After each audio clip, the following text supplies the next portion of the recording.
Now I know what you're thinking, because I think it too.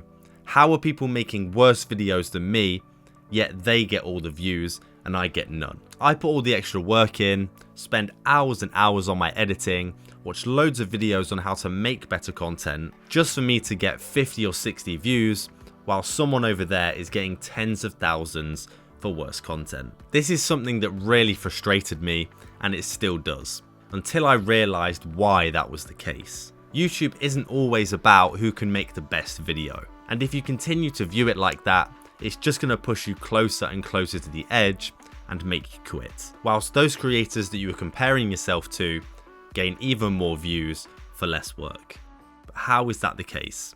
My goal in the first couple of years of making YouTube videos was all about leveling up my quality. I would work on making my editing cleaner, my thumbnail designs sharper, my presenting more energetic, and in reality, I was kind of making videos for myself and my own standards. But a fact I learned later down the road is it's more about whether your audience enjoyed the content, whether it held their attention, and whether YouTube trusts your channel enough to give it to a bigger audience. All these channels that were popping off around me, making similar content, or even worse level in my opinion, were actually banging it because they nailed down this principle. Exactly what their audience wanted, they gave it to them. They looked into the niche, saw what was working, and they gradually built up an audience that knew exactly what they were going to get and loved that type of content. Even though on the eye, to me, or another creator that thinks they should be doing better, it looks like their videos are terrible in comparison to yours. But they've just nailed down the marketing and the audience growth. Don't get me wrong, leveling up your content every single week is amazing. And that's exactly what this channel is about and what I want you to do. But remember, that is only surface level stuff. If your audience doesn't care what you're talking about, all of that doesn't matter. You're not going to reach more people. To give you an example of this mistake I made on my previous channel, I made loads of content all around like how to build muscle on different body parts. I drifted across loads of different niches in this, from losing fat to looking aesthetic to fitness influencers. And my videos would tend to get around a few hundred views, or maybe even 1,000 every once in a while. But I never really got the views I was seeking out. I was seeing everyone around me getting 10,000, 50,000, 100,000 sharing the same tips. Then I delved a little bit deeper into the fitness influencer kind of area. For any of you who are familiar with the fitness YouTube space, this is names such as Sam Sulek, Greg Doucette, Matt Does Fitness, etc. Massive bodybuilder type guys. Once I started making content around that kind of niche and showing some of these on my thumbnails and going deep into the topics, that's when my videos started popping. And one of them, which is one that I always use in my case studies on this channel, is the Sam Sulek one, where I compared natural muscle growth to steroid muscle growth. Basically showing that in social media, a lot of these people won't show that they're using steroids, and then it creates an unnatural expectation for us normal people just working out. This got like 15,000 views, and now I think it's probably at like 19,000. And then I made a similar video not too long after, and that got 3,000 or 4,000 views. So this is where the views were at. But me just wanting to make loads of fitness content, I kind of skipped over that, even though it did well, and went back to like my normal kind of video. When I look back on it now, this is exactly what I'm talking about.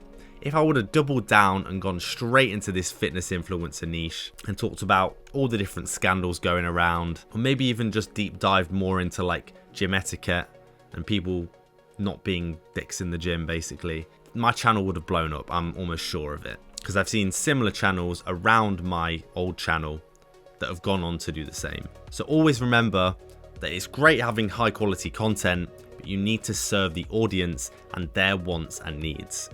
And that's why you should make videos around the audience that you want to attract, so you enjoy making this content too. Now, another thing I learned in this kind of period is that originality isn't always rewarded. I'm sure you'll see if you look at a million YouTube channels that loads of these big creators copy thumbnail formats and change it and make it their own, will copy a title format or a video topic because it's proven and they know it's more likely to give them success. So one big reason that these creators that you think you're better than are getting more views is because they're copying from what already works and using that as inspiration. If you look into your niche and pretty much all of the thumbnails have a certain style with maybe red arrows or a certain angle of someone flexing their bicep or a certain keyword that is in a load of videos that have popped off, note that down and include it in your videos in the future.